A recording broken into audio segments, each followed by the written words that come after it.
마태복음 3장은 예수님께서 세례 요한에게 세례를 받으시는 내용입니다. 세례 요한은 예수님이 오시는 길을 예비하고 그의 길을 곧게 하는 사명자입니다. 그런데 하나님의 아들이신 예수님께서 세례 요한에게 세례를 받으신다는 이 내용을 지금을 살아가는 우리는 어떻게 이해를 해야 할까? 어떻게 하나님의 아들이신 예수님께서 인간에게 세례를 받으실 수 있을까?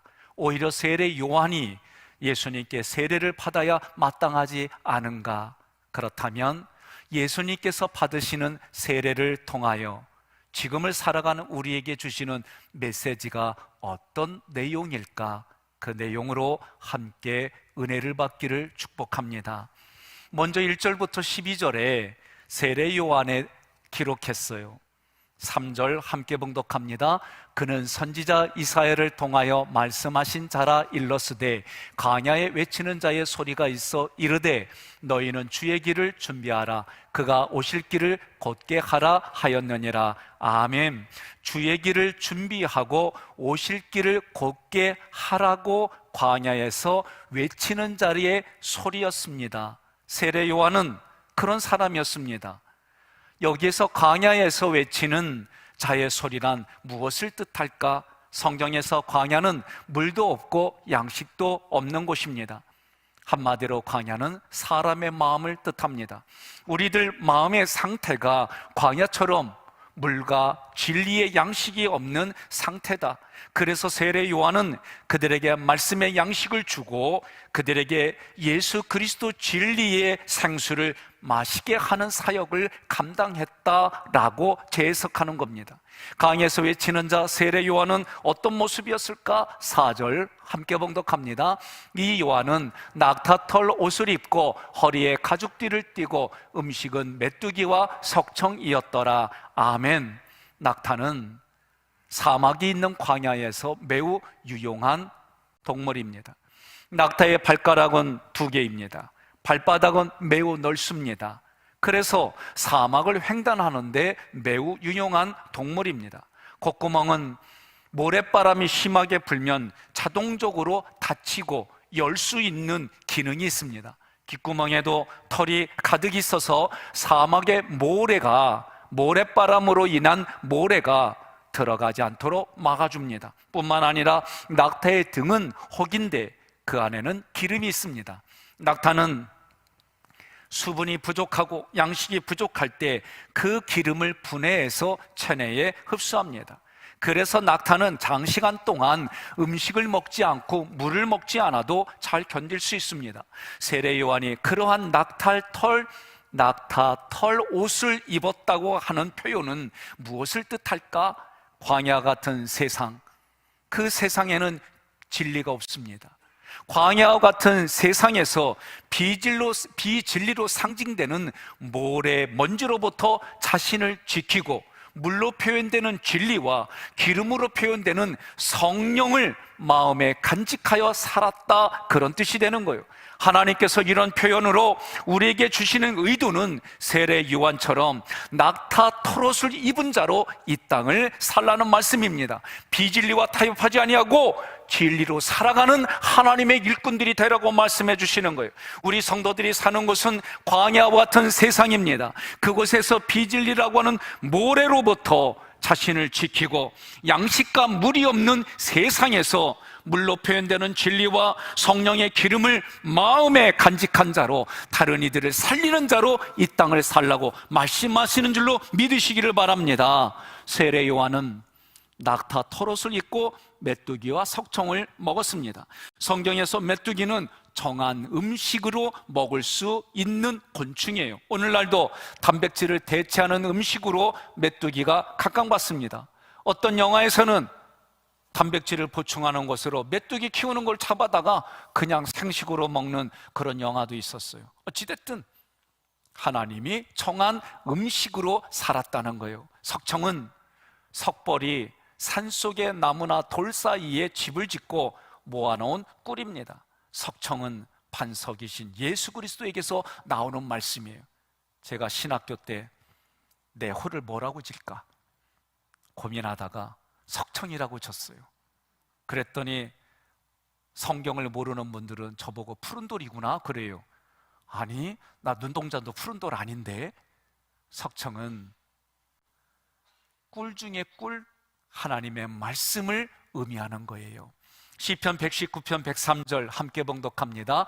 주의 말씀의 맛이 내게 어찌 그리 단지요, 내 입의 꿀보다 더 다니이다. 아멘. 반석은 예수예요. 반석이신 그곳으로부터 꿀이 모아졌다는 얘기는 하나님의 말씀이 예수를 통해 꿀송이와 같이 내 안에 들려주는 거예요. 맛보아지는 거예요. 그러므로 세례 요한은 강야와 같은 세상에서 오직 말씀으로 살았습니다. 지금을 살아가는 우리도 말씀의 원칙이 있어야 합니다. 왜냐하면 말씀의 원칙이 세상을 이기는 힘이 되기 때문에 그렇습니다. 강야에서 외치는 세례 요한의 사역은 어떤 것일까? 7절로 10절 교독하겠습니다. 요한이 많은 바리새인들과 사두개인들이 세례 베푸는 대로 오는 것을 보고 이르되, 독사의 자식들아, 누가 너희를 가르쳐 임박한 진노를 피하라 하더냐. 그러므로 회개에 합당한 열매를 맺고 속으로 아브라함이 우리 조상이라고 생각하지 말라. 내가 너희에게 이르노니 하나님이 능히 이 돌들로도 아브라함의 자손이 되게 하시리라. 이미 도끼가 나무 뿌리에 놓였으니 좋은 열매를 맺지 아니하는 나무마다 찍혀 불에 던져지리라. 아멘. 세례 요한과 예수님은 바리새인과 사두개인들을 향하여 독사의 자식들이라고 책망을 했습니다. 독사라고 표현한 이유는 비진리를 말하기 때문에 독사라는 표현을 쓰셨어요. 비진리를 말하는 자들에게 이미 하나님의 심판의 도끼가 나무 뿌리에 놓여 있다고 책망을 하셨습니다. 여러분, 오늘날 세례 요한처럼 설교를 하면 많은 사람들이 교회를 다 떠나갈 수도 있습니다. 여러분들 각자가 마음에 옳고 그름의 가치관이 있어요. 어떤 분은 제가 예화를 들고 빗대어서 얘기하는 내용들이 마음에 안 들 수도 있어요. 독사의 자식들이라 그렇게 책망하면 마음이 불편할 수 있어요. 정치적인 얘기를 하면 마음이 불편할 수 있어요. 가정의 이야기를 하면 불편할 수 있어요. 그래서 신학교 때 설교학 시간에 전혀 여기와 상관없는 먼 나라의 이야기, 어느 책에 나온 이야기, 이렇게 얘기를 하는 훈련도 했어요. 그런데 그렇게 한다고 이런 오해들이, 자기의 생각들이 사라질까? 그렇지 않아요. 저는 설교를 하는 삶의 영역이 먼저 내 마음밭이에요. 두 번째 내 가정이에요. 세 번째 내가 사회에서 만나는 사회 현장이에요. 마지막으로 교회에서 만나는 교인들과의 공간이에요. 개인이, 가정이, 사회의 교회 공동체, 이 네 가지 영역에서 말씀이 적용되고 살아야 돼요. 사회 이야기하면 경제 얘기 안 합니까? 정치 얘기 안 합니까? 나라와 나 군사력 얘기 안 합니까? 가정 얘기하면 부부 얘기, 자녀 얘기, 이런 얘기 안 합니까? 이런저런 거 다 기담고 말씀만 하라는 거예요. 그 자체가 잘못된 이야기예요. 저는 이렇게 말합니다. 그러니 여러분 오해하지 마십시오. 여러분들이 살아가는 삶의 현장에 하나님의 말씀이 내 마음으로부터 내가 만나는 현장에까지 적용이 되지 않는다면 무엇을 들으려고 오신 겁니까? 오늘날 세례 요한처럼 설교를 하면 많은 사람들이 길을 막습니다. 마음에 불편해합니다. 옆에 분에게 한번 얘기해 보세요. 이 독세의 자식들아! 그러면 나한테 그러면 나는 간단하게 말합니다. 반사. 여러분, 오늘 세례 요한은 사람들을 향해 회개하라 천국이 왔다고 외쳤습니다. 하나님을 기쁘게 하는 사람이었습니다. 사람을 기쁘게 하지 아니하고 하나님을 기쁘게 했습니다. 사람을 기쁘게 하지 않았기 때문에 결국은 그가 헤로드 왕의 칼날에 그가 참수를 당했어요. 어찌해 세례 요한은 사람들에게 독사의 자식이라고 외쳤을까? 그것은 내 마음에 독사의 독과 같은 비진리가 가득하기 때문에 독사의 자식이라고 외쳤습니다. 그 독을 제거해야만 내 마음에 예수 그리스도가 오실 수 있습니다. 빌립보서 2장 5절에 너희 안에 이 마음을 품으라. 곧 그리스도 예수의 마음이니 하나님께서 나와 우리에게 원하시는 것은 단 하나, 오직 하나, 하나님께서 나와 우리와 영원히 함께 하시겠다. 다른 표현으로 말하면 연합하시겠다는 거요. 그래서 하나님 자신이 우리에게 오신 분이 예수 그리스도입니다. 그래서 세례 요한은 그 예수님을 영접하려면 회개하라, 천국이 가까이 왔느니라 라고 선포한 거예요. 8절에 회개에 합당한 열매를 맺으라고 했습니다. 성경에 나오는 모든 열매는 우리의 언어, 말이에요. 우리 마음에 독이 제거되면 내 마음에 가득한 것이 내 입술로 선포되어진다, 성경이 말하는 거예요. 하나님의 마음과 뜻을 내 마음에 두어야 그것이 입술의 열매로, 삶의 열매로 나타나는 줄 믿으시기를 바랍니다. 회개는 내 마음이 하나님의 마음이 되어서 열매로 나타나는 거예요. 세례 요한은 예수 그리스도가 사람의 마음에 오실 수 있도록 내 마음에 비질린 독을 제거하라, 그 마음이 하나님의 마음이 되어 내 마음에 가득 찬 하나님의 말씀이 내 입술을 통해 열매로 맺는 사역을 감당했습니다. 11절 세례 요한은 예수 그리스도가 성령과 불로 세례를 주신다고 증거했어요. 11절 함께 봉독합니다. 나는 너희로 회개하기 위하여 물로 세례를 베풀거니와 내 뒤에 오시는 이는 나보다 능력이 많으시니 나는 그의 신을 들기도 감당하지 못하겠노라. 그는 성령과 불로 너희에게 세례를 베푸실 것이요. 아멘. 여러분, 지금 세례 요한은 뭐라고 얘기하느냐? 나는 물로 세례를 주지만 내 뒤에 오시는 분은 성령과 불로 세례를 베풀어 주신다는 거예요. 믿으시면 아멘 하시기를 바랍니다. 성령과 불로 세례를 베푼다는 것은 그리스도가 하시는 사역을 설명하는 거예요. 불은 밝고요, 따뜻해요, 녹여요, 태워요, 완전히 멸하는 말씀의 능력입니다. 예수님께서 독사와 같은 내 마음에 거룩하고 깨끗한 하나님의 말씀인 성령으로 오시면, 하나님의 말씀이 성령으로 내 마음에 오시면 내 마음을 새롭게 하시고 열매를 맺게 하시는 분이다, 그렇게 말하는 거요. 예수님께서 광야에서 외치는 세례 요한을 최고로 평가했습니다. 11절 함께 봉독합니다. 내가 진실로 너희에게 말하노니 여자가 낳은 자 중에서 세례 요한보다 큰 이가 일어남이 없도다. 그러나 천국에서는 극히 작은 자라도 그보다 크니라. 아멘. 사람의 마음을 회개시켜서 그 마음에 하나님 아버지의 말씀을 마음과 뜻에 두면 그 사역이 가장 귀하다는 거예요. 그러므로 여러분과 제가 모두 사람의 마음에 예수 그리스도를 심는 사역에 헌신하는 일들이, 이것이 하나님의 영광을 위하여 내가 살아가는 삶의 모든 것이다 라고 말하는 거예요. 이것을 하나님이 가장 기뻐하신다라고 표현하는 거예요. 여러분, 저도 우리 아이들에게 어떤 직업을 가지고 이 땅을 살 거냐 묻습니다. 그러나 그 직업이 목적이 되지 말고 그 직업을 통해 하나님의 말씀이 흘러가고 예수 믿는 사람의 표현이 되어져서 너의 직업과 삶을 통해 살아계신 성삼일체 하나님을 증거하는 인생이 되라. 이것이 너가 이 땅을 살아가는 삶의 목적이다. 계속 반복해서 말하는 거예요. 13절로 17절 내용은 하나님의 아들이신 예수 그리스도가 세례 요한에게 세례를 받으시는 기록입니다. 세례 요한은 예수 그리스도를 증거한 사람입니다. 그는 주님의 길을 곧게 하고 광야에서 외치는 자의 소리로 살았어요. 그가 외칩니다.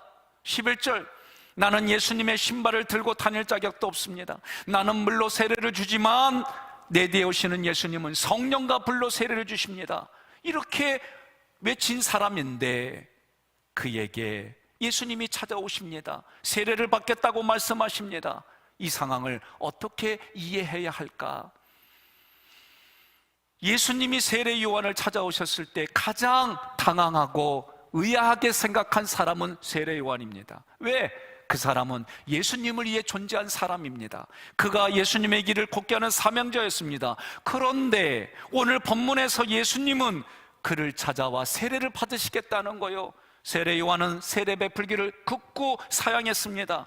그런 그에게 예수님께서 말씀하십니다. 15절 함께 봉독합니다. 예수께서 대답하여 이르시되 이제 허락하라. 우리가 이와 같이 하여 모든 의를 이루는 것이 합당하니라 하시니 이에 요한이 허락하는지라. 아멘. 요한은 하나님의 뜻이기 때문에 예수님의 말씀에 순종했습니다. 그는 두렵고 떨리는 마음으로 세례를 진행했을 것입니다. 지금 세례 요한은 하나님의 마음과 뜻이 되어 세례를 진행합니다. 하나님의 마음과 뜻이 된 사람은 내 생각, 내 판단, 내 입장, 내 유익을 모두 내려놓고 하나님 말씀의 뜻을 따르는 거예요. 어떤 이는 주님께 열정적으로 헌신합니다. 그런데 제가 자세히 살펴보면 하나님 말씀에 순종하는 것이 아니라 자기 신념에 따라가는 거예요. 자기 신념을 내려놓지 못해요. 자기의 생각을 관철시킵니다. 내 생각과 다르면, 내 판단과 다르면 화를 내고 그것을 관철시키려고 작업을 해요. 여러분, 사사기는 핵심은 자기의 소견에 옳은 대로 행하였더라. 하나님이 올라가라 그런데 정탐꾼 보내고 올라가지 않아요. 어려움을 겪으니까 올라가라고 하신 말씀을 두고 다시 올라가는데 그때는 하나님은 허락하지 않았어요. 올라가지 말라는데 오히려 올라갑니다. 사사기의 내용이 그래요. 우리의 신념도 이와 같아요. 그래서 하나님의 뜻인데 때로는 보면 자기의 생각을 관철해요. 이 구분은 정말 영적으로 민감하지 않으면 자기도 속는 현장에서 살고 있어요. 세례 요한처럼 하나님의 마음과 뜻이 된 사람은 내가 감히 주님께 세례를 베풀 수 없습니다. 그러나 주님이 말씀하시니 그 말씀에 순종하겠습니다 하는 모습이 여러분과 저의 모습이 될 줄로 믿습니다.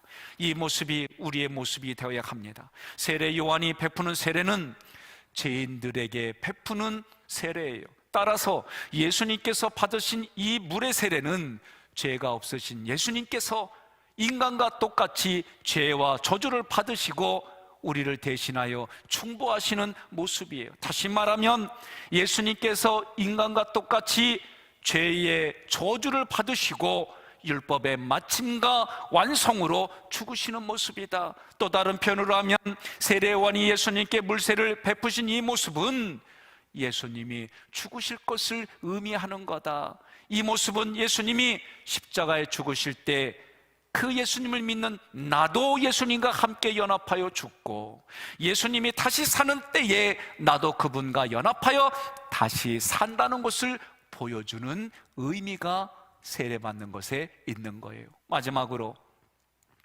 예수님이 세례 요한에게 세례를 받으신 후 세 가지 영적인 사건이 일어났어요. 16절로 17절 교독합니다. 예수께서 세례를 받으시고 곧 물에서 올라오실새 하늘이 열리고 하나님의 성령이 비둘기같이 내려 자기 위에 임하심을 보시더니 하늘로부터 소리가 있어 말씀하시되 이는 내 사랑하는 아들이요 내 기뻐하는 자라 하시니라. 아멘. 첫째, 하늘이 열렸습니다. 여기서 하늘은 단수로 쓰이느냐 복수로 쓰이느냐에 따라 의미가 달라져요. 복수로 쓰였기 때문에 우리들의 마음을 뜻해요. 다시 말하면 하나님이 계시는 처소로서 우리 마음이 열렸다는 거예요.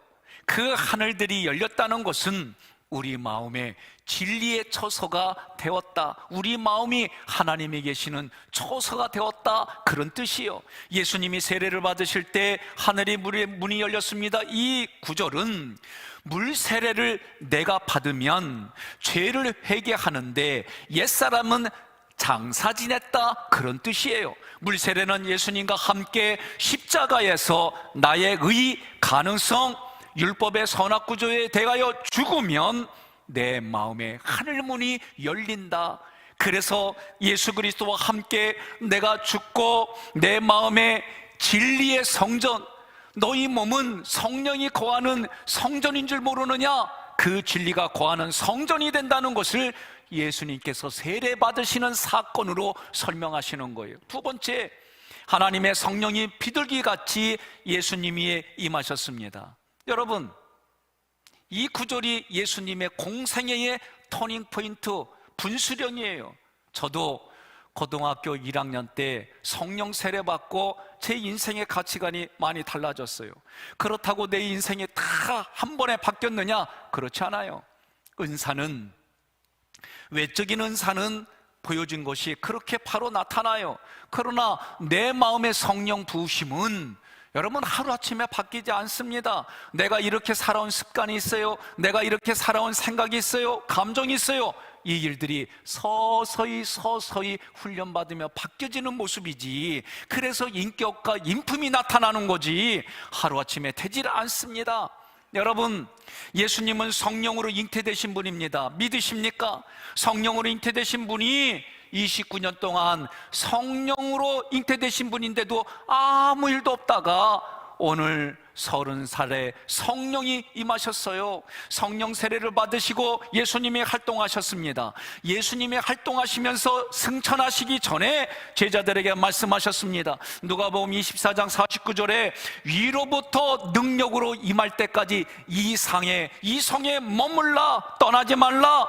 여러분, 사도행전 2장에 그들이 오직 기도에 전념했습니다. 그때 성령이 불의 혀같이 갈라져 각 사람의 머리 위에 임하였습니다. 그 능력을 임하고 그들이 두려워서 숨어있던 문을 열고 밖으로 나갔습니다. 그러므로 성령 세례를 받지 않고 사역하면 여러분, 인간의 한계, 내 마음의 기준에 한계가 부딪히면 실패하게 돼 있어요. 하나님을 드러내는 것이 아니라 자기를 드러냅니다. 성령 세례 받지 않고 목회를 하고 선교를 하고 헌신을 하면 여러분 100% 실패하는 것이 우리의 인생인 거예요. 사랑하는 성도 여러분, 성령이 임하셔서 성령의 충만함으로 살아가는 여러분과 제가 되기를 주님의 이름으로 축복합니다. 그렇다면 성령이 임한다는 사건은 지금을 살아가는 나에게 어떻게 이루어질까? 예수님은 성령 세례를 가르쳐 저가 내 안에, 내가 저 안에 있다라고 말씀하셨어요.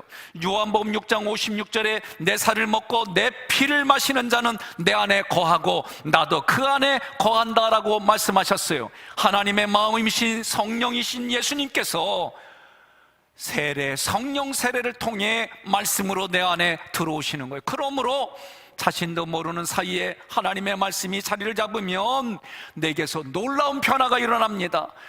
외로워하던 사람이 성령에 임하면 어느 상황에 있든지 자족하는 사람으로 바뀌어져 갑니다. 이 인생 더 이상 살 게 뭐가 있나? 하나님이 주신 안에서 사는 삶의 목적을 깨닫게 됩니다. 내 영혼이 견딜 수 없는 기쁨으로 넘쳐 흘러납니다. 한마디로 절망하던 영혼이 의욕이 생깁니다. 소망이 무너진 곳에 소망이 생깁니다. 부정과 불편과 서로 판단하고 비교하는 곳에 긍정으로 바뀌어갑니다. 언제 성령이 임하십니까? 예수님이 물로 세례를 받으실 때에 성령이 임하셨습니다. 물은 진리의 말씀을 뜻합니다. 세례는 내가 죽는 사건입니다. 맑고 깨끗한 하나님의 말씀이 내 생각이 죽은 그곳에 흘러와서 그 말씀이 내게서 깨달아지는 겁니다. 나는 하나님 앞에 아무것도 아니라는 걸 깨달아지는 겁니다.